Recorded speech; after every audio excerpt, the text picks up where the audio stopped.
Un mensaje puede entenderse bien solo si se transmite con el lenguaje adecuado al contexto en que se lo presenta.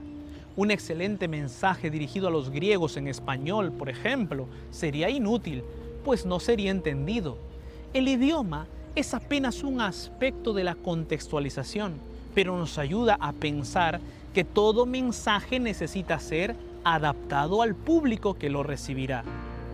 Cuando hablamos del mensaje bíblico, la contextualización es aún más necesaria, pues involucra el idioma, la cultura y la época en que se anuncia el Evangelio.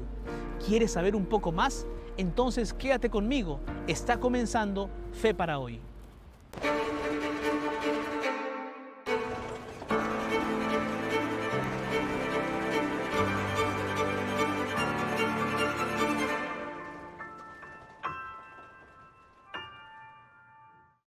Antes de continuar con el tema del día de hoy, yo tengo aquí un regalo, un obsequio para ti.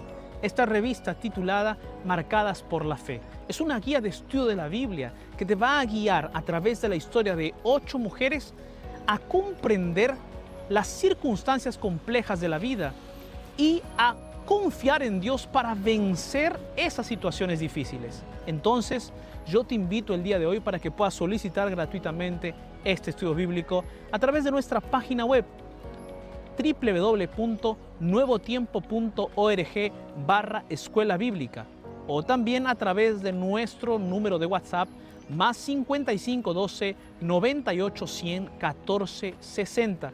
Y recuerda que al solicitar un estudio bíblico de Nuevo Tiempo, te haces parte de la escuela bíblica más grande del mundo. Entonces, ¿qué esperas? Solicita ahora este estudio bíblico.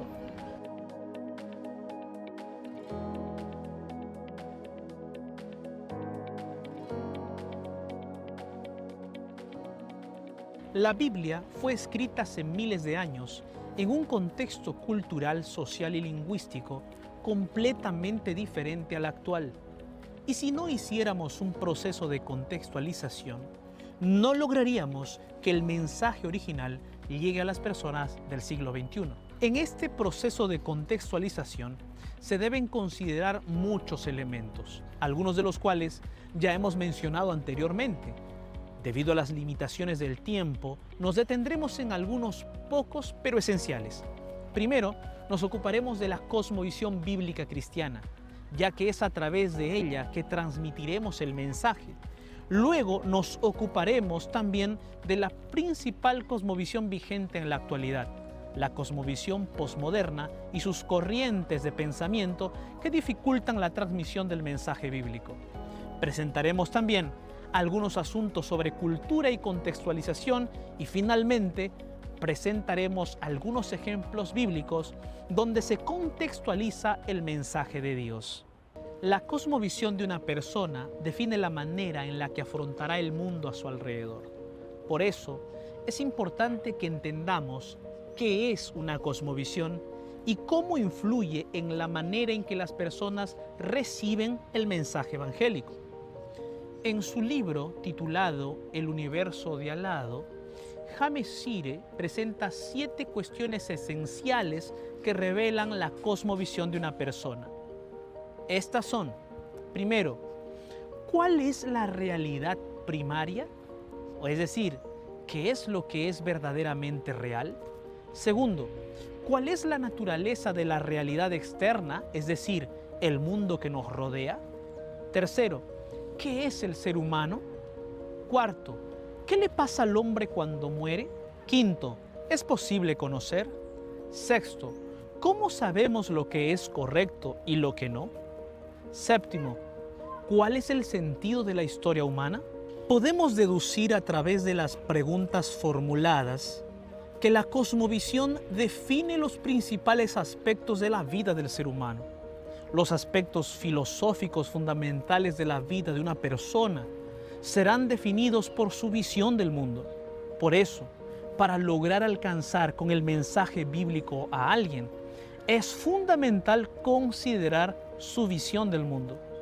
En su libro Life's Ultimate Questions, Ronald Nash destaca 5 puntos que definen una cosmovisión. Primero, Dios. Segundo, metafísica. tercero, epistemología, cuarto, ética y quinto, antropología.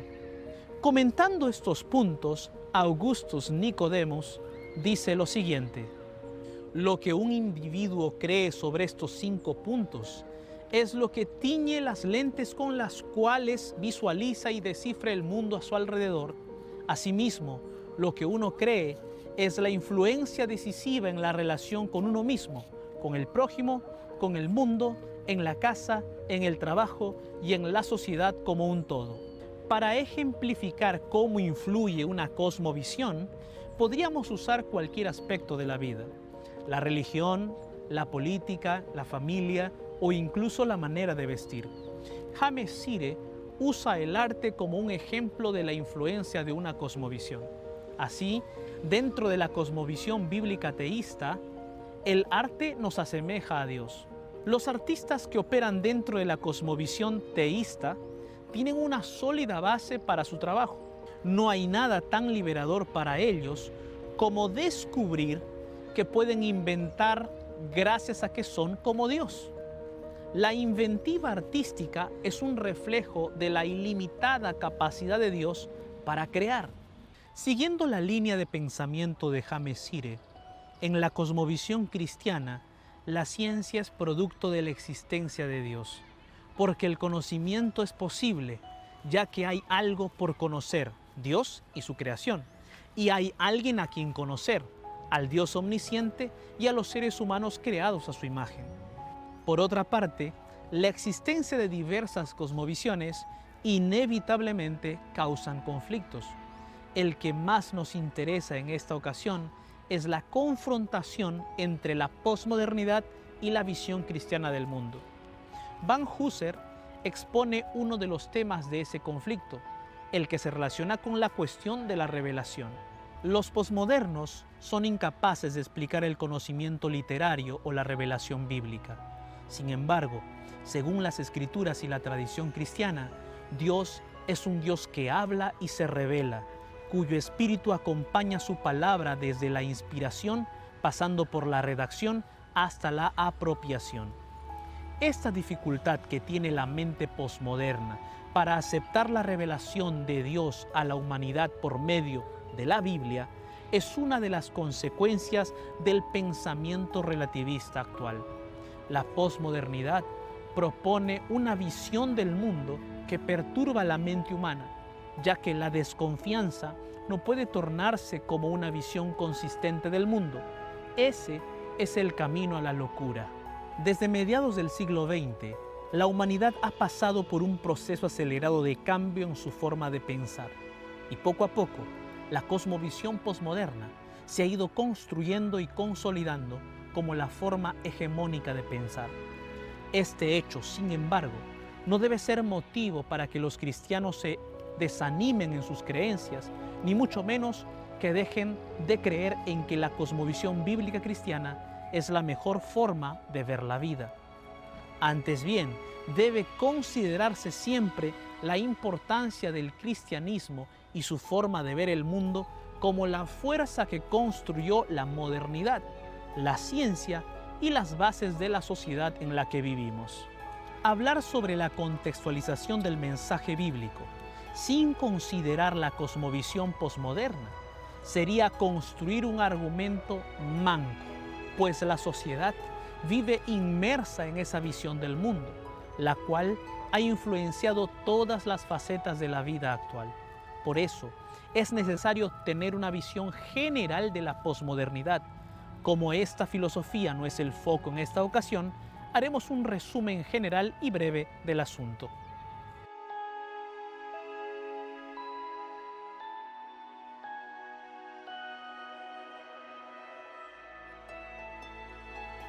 Una de las características más valoradas y a veces demasiado enfatizada de la posmodernidad es la diversidad. Según parece, el pluralismo no es apenas una parte de la filosofía posmoderna, sino casi una obligación en sus discursos. No basta con buscar apenas un sentido o una interpretación del texto. Mientras más interpretaciones, más satisfechos están los defensores de este pensamiento. Este aspecto puede percibirse cuando hablamos del arte. La diversidad forma parte de la esencia de la filosofía posmoderna y a su vez se opone a las instituciones de manera general. Los artistas posmodernos no abordan la diversidad estilística simplemente como un medio para llamar la atención.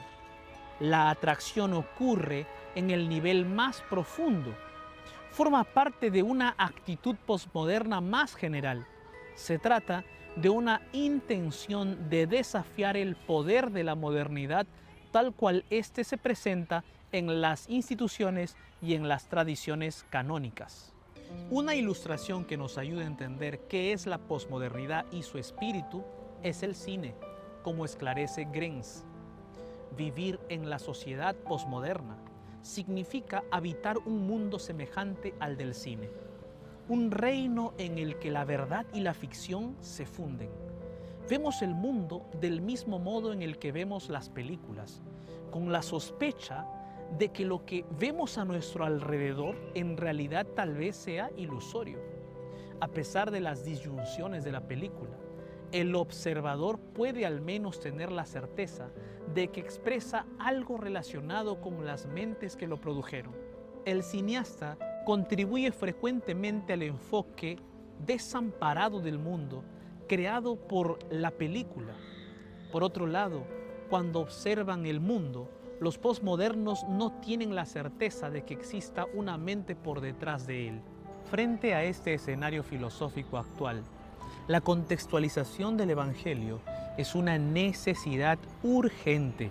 Se debe aclarar que al hablar de contextualización del mensaje, no estamos hablando de distorsionar los principios bíblicos, sino de presentarlos de una manera actual, de tal forma que los oyentes del siglo XXI puedan comprenderlo. La contextualización es algo real cuando hablamos del Evangelio y su predicación. Incluso los libros bíblicos demuestran que es necesario adaptar la forma en que se transmite el mensaje que será predicado en todo el mundo. Un ejemplo de esto es el libro de Apocalipsis, cuando dice que toda nación, tribu, lengua y pueblo estarán juntos en el día del regreso de Jesús.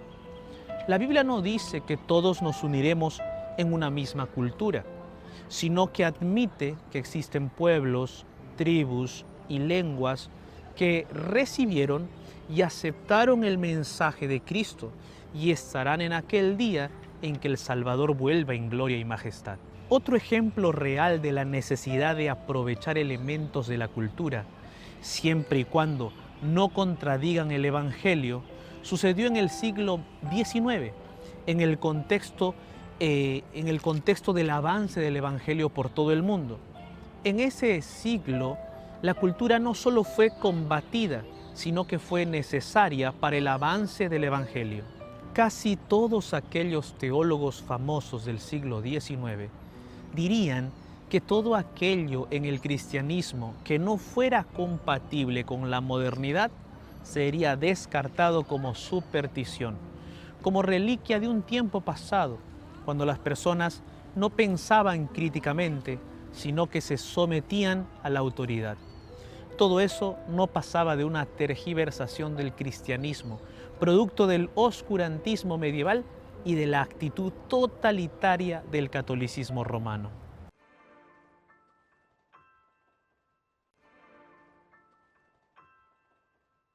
La cultura es el medio por el cual el mensaje del Evangelio se propaga. No es posible enseñar el mensaje bíblico desvinculándolo de la cultura del lugar donde está siendo predicado. Necesitamos considerar que desde el inicio del cristianismo, todo intento de comunicar el Evangelio se hizo por vías culturales. Eso sin dejar de mencionar el proceso de revelación divina que incluye también la tradición oral y las escrituras. Por lo tanto, debemos trabajar dentro de la cultura para que el mensaje bíblico, junto con su cosmovisión, penetren y transformen los aspectos culturales que necesitan ser cambiados. Por eso, debemos evitar los extremos al tratar con asuntos culturales. Richard Niebuhr describe 3 actitudes que podemos tener en relación con la cultura. La primera es la absorción total, o sea, aceptarla sin emplear ningún criterio.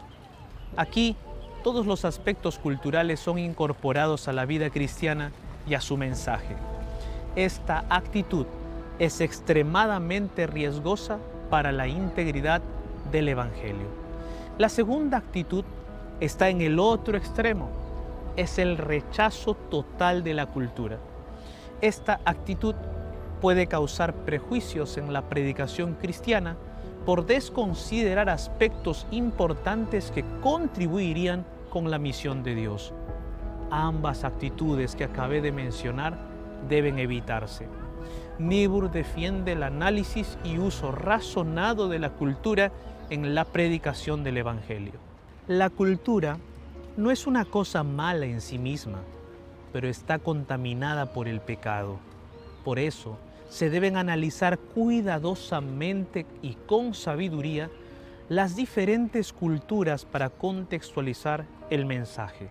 La Biblia nos presenta ejemplos de contextualización del mensaje, lo que nos sugiere que también podemos y debemos hacer lo mismo en la actualidad. Por el tiempo limitado, no podemos efectuar un análisis detallado de cada ejemplo. Sin embargo, expondremos los principios básicos de cada pasaje. En los comienzos de la iglesia cristiana, el mensaje necesitaba ser predicado a las diversas naciones del mundo. Y Dios eligió empezar a cumplir su misión en un ambiente multicultural. El relato bíblico dice lo siguiente en Hechos capítulo 2, del versículo 1 al versículo 8. Cuando llegó el día de Pentecostés, estaban todos unánimes juntos, y de repente vino del cielo un estruendo como de un viento recio que soplaba, el cual llenó toda la casa donde estaban sentados. Y se les aparecieron lenguas repartidas como de fuego, asentándose sobre cada uno de ellos. Y fueron todos llenos del Espíritu Santo, y comenzaron a hablar en otras lenguas, según el Espíritu les daba que hablasen. Moraban entonces en Jerusalén judíos, varones piadosos de todas las naciones bajo el cielo. Y hecho este estruendo, se juntó la multitud y estaban confusos, porque cada uno les oía hablar en su propia lengua. Y estaban atónitos y maravillados diciendo: mirad, ¿no son galileos todos estos que hablan? ¿Cómo pues les oímos nosotros hablar cada uno en nuestra lengua en la que hemos nacido? En este episodio tan significativo para la historia de la iglesia primitiva, el Espíritu Santo dio un ejemplo de contextualización en el proceso de transmisión del mensaje bíblico.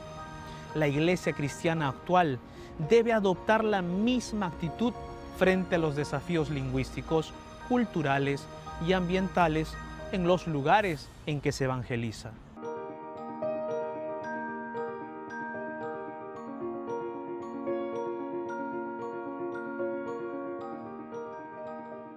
A continuación, vamos a destacar 2 episodios en los que el apóstol Pablo indicó claramente que aprovechaba los aspectos culturales para avanzar en la predicación del Evangelio en su tiempo. Hechos, capítulo 20, versículo 16, nos muestra el primer ejemplo que dice así: porque Pablo se había propuesto pasar de largo a Éfeso para no detenerse en Asia, pues se apresuraba para estar el día de Pentecostés, si le fuese posible, en Jerusalén. Otro episodio paulino que retrata la necesidad de contextualización se encuentra en 1 Corintios, capítulo 9, del versículo 19 al 23, que dice lo siguiente: por lo cual, siendo libre de todos, me he hecho siervo de todos para ganar a mayor número. Me he hecho a los judíos como judío para ganar a los judíos, a los que están sujetos a la ley como sujeto a la ley, para ganar a los que están sujetos a la ley, a los que están sin ley como si yo estuviera sin ley, para ganar a los que están sin ley. Me he hecho débil a los débiles, para ganar a los débiles. A todos me he hecho de todo, para que de todos modos salve a algunos. Y esto hago por causa del Evangelio, para hacerme copartícipe de él. Podemos destacar de este pasaje que el apóstol Pablo recurría a la contextualización por causa del Evangelio. La contextualización es un imperativo bíblico. Podemos percibir también que Pablo tenía la intención de traducir el mensaje del Evangelio al lenguaje cultural del grupo al que le predicaría.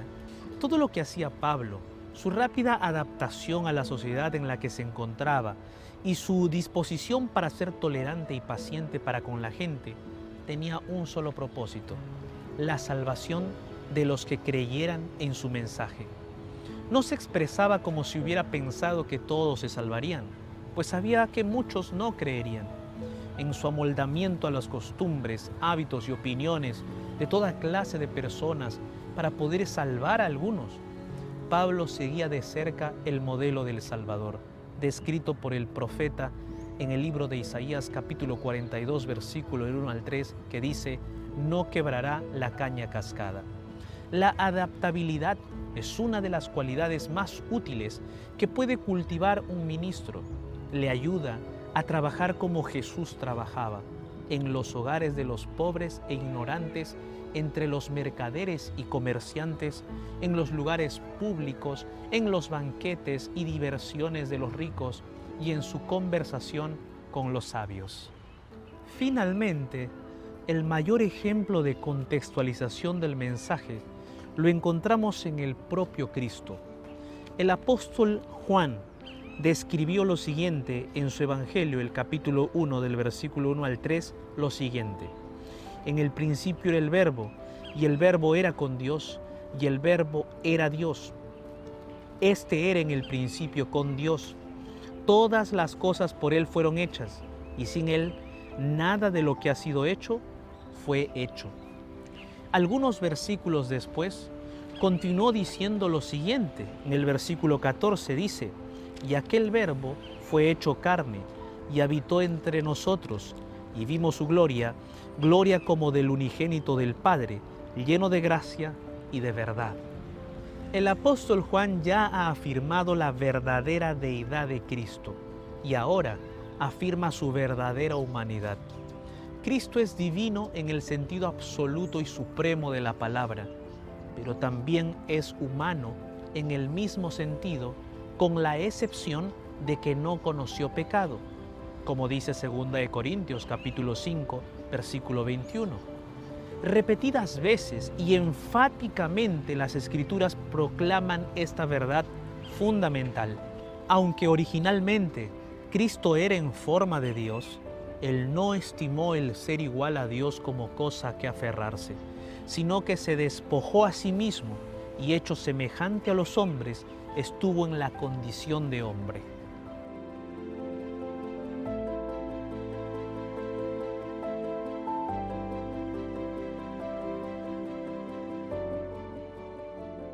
Jesús se hizo humano entre los humanos para que todos pudieran comprender quién es Dios y también para que puedan entender cuál era su mensaje a los seres humanos.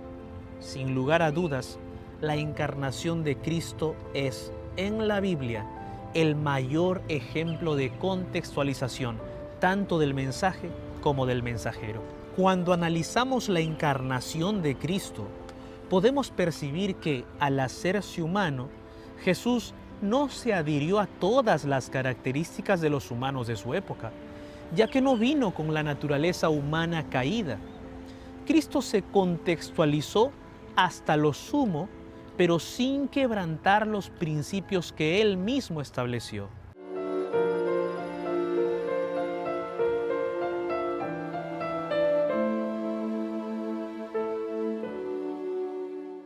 A lo largo de la historia del cristianismo, es posible ver la necesidad de contextualización del mensaje bíblico.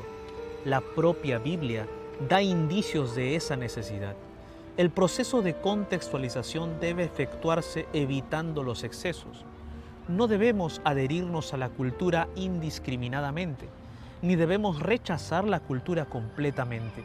La cultura debe ser analizada y utilizada sin transgredir ni comprender los principios bíblicos.